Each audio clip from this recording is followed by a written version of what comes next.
Hello, my name is Mr. Burell, and today I will be reading to you from Alan Gratz's Ground Zero, a novel of 9/11. Brandon, in case of emergency. A motion sensor picked up Brandon climbing out of the hole in the wall, and fluorescent lights in the ceilings flickered on. He had landed in the middle of a bathroom, a ladies' bathroom.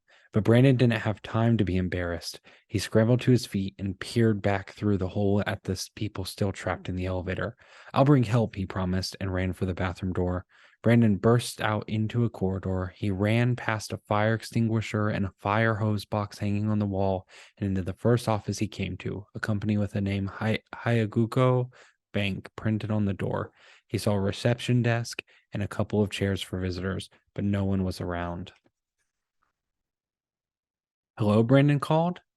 There was no smoke here. He pulled down the wet napkin he'd tied around his face and took a deep breath of fresh air. "Is anybody here? We need help." Brandon ran past the reception desk. A small group of people stood together at the far wall, staring out the window at something. "Hey," Brandon said, running toward them. "Hey, we need." Brandon stopped short, mesmerized by what he saw out the window. Paper. The sky was filled with thousands and thousands of sheets of paper, flipping and falling like the ticket tape parade when the Yankees had won the World Series last year. But this wasn't right. No one could have thrown these papers out a window on purpose. The World Trade Center windows didn't open. Large chunks of glass and metal sliced through the paper blizzard, and some kind of liquid poured down the side of the building, even though it wasn't raining. Brandon's stomach twisted. Something very bad had happened above them in the North Tower. But what? And how high up? All the way at the windows on the world? Was Brandon's dad all right? "Gas explosion," one of the bankers said. "Has to be." "No way," said another banker. "The World Trade Center doesn't have gas lines in it." "Please, we need help," Brandon cut in, making them jump. "4 people trapped in an elevator. There's a lot of smoke." "Where, kid?" a man asked. "I'll show you." The two men and one woman from the group followed Brandon back down the hall and into the bathroom. Brandon was almost afraid to look through the hole. What if the elevator had fallen while he was gone? What if everyone inside was dead? Dark black smoke poured from the hole, making it hard to see. But Brandon heard Stephen cough, and he sagged with relief. His friends were still there. "Oh my God," said one of the men who'd come with Brandon. "Here, get back," the other banker said. The two men took turns kicking at the drywall, and the woman ran back to the office to call 911. Brandon heard the elevator car drop suddenly. Dishes clattered, and everybody inside cried out in surprise and terror. The car jerked to a stop a foot lower, and Brandon held his breath. If the car dropped too much further, the passengers wouldn't be able to reach the hole, and if it fell all the way down. "Hurry," Brandon told the two men. "We have to get them out." The bankers were kicking at the drywall as hard and as fast as they could, but they were already panting hard and sweating through their dress shirts. The smoke was getting worse, too. Brandon coughed and looked around frantically. He had to do something. The help he'd brought wasn't enough, and they didn't have time to wait for the building security or firemen. Firemen, Brandon thought, and he had a sudden inspiration. He ran back into the hall. There, the fire hose box. Brandon didn't want the hose curled up inside it. He wanted what was in front of the hose, right behind the glass. A fire axe. The instructions on the window said, "In case of emergency, break glass." Well, thought Brandon, if ever there was an emergency, this is it. He yanked the fire extinguisher from its cradle and used the heavy thing like a battering ram. Crish! The glass shattered, and Brandon cleared out the rest of the shards enough to reach inside. He grazed his wrist on a piece of glass and pulled his arm away with a hiss, but he'd be all right. He'd had worse injuries wiping out on his skateboard. The important thing was he had the axe.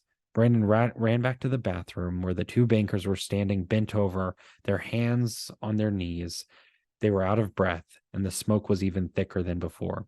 "Look," Brandon cried, shaking from panic and fear.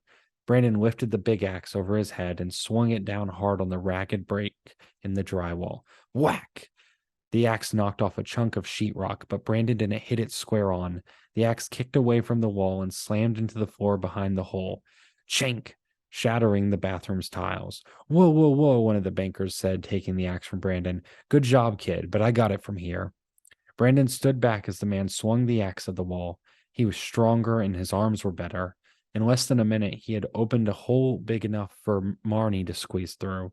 When she could stand again, she wrapped Brandon in an "I can't believe we're alive" hug. Ordinarily, Brandon would have felt funny hugging a stranger, but now he hugged her back with relief. Mike and Shavender were able to help Stephen get through the hole next. He was still having trouble breathing, and Marnie went to get him water. Finally, Mike and Shavender squeezed through the hole, and then everyone was out of the horrible elevator. Shavender gave Brandon a tight hug. "You saved us, Brandon," he said. Brandon pointed to the men from the bank. They did the work. The banker with the axe wiped the sweat from his brow and smiled. "I guess chopping all that wood as a kid back in Wisconsin paid off," he said. Marnie tried her cell phone again, but this time she got a signal. She stepped to the corner of the bathroom with a finger to one ear and her phone to the other. "Does anyone know what happened?" Shavender asked the bankers. "Felt like an earthquake to me," one of them replied. Yes, I'm all right," Marnie told someone on the phone. "The signal's bad, hon. I can't." "Yes, we were trapped in an elevator, but—" She was quiet for a moment.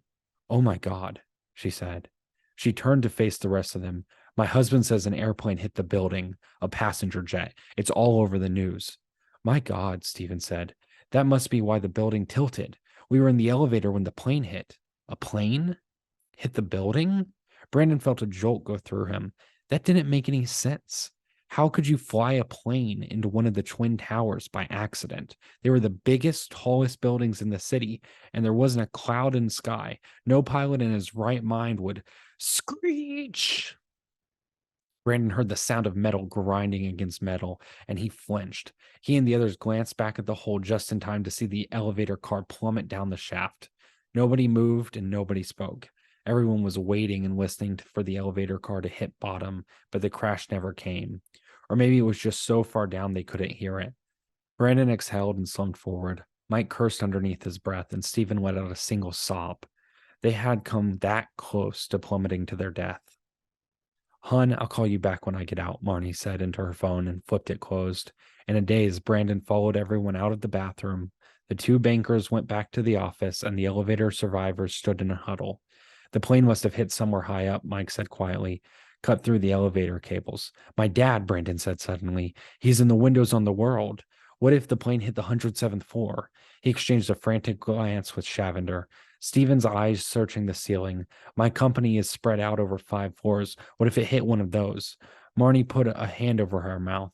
"My company covers 8 floors right above us. And there were half a dozen people at work already this morning." "I'm sure they're all right," Mike said. But there was no way he could have known that, Brandon thought. There was no way any of them could know what floor the plane had hit.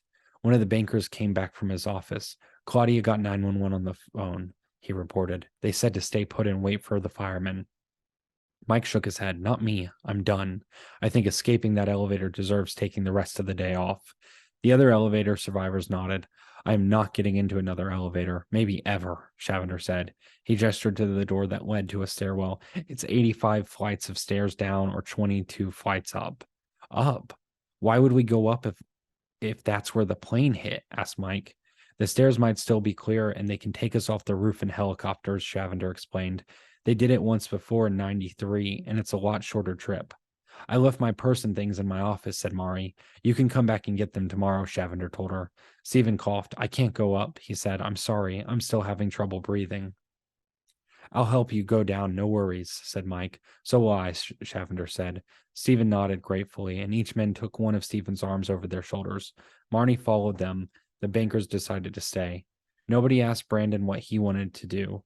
Maybe they all just assumed he would go along with the group from the elevator. But when they entered the stairwell and everybody else started going down, Brandon knew he couldn't go with them. He kept hearing his dad's voice in his head. "Brandon, what do we say about us, about you and me?" "We're a team," Brandon said aloud. "That's how we survive. Together." Brandon tied the wet napkin back around his face and started to climb the stairs up to windows on the world.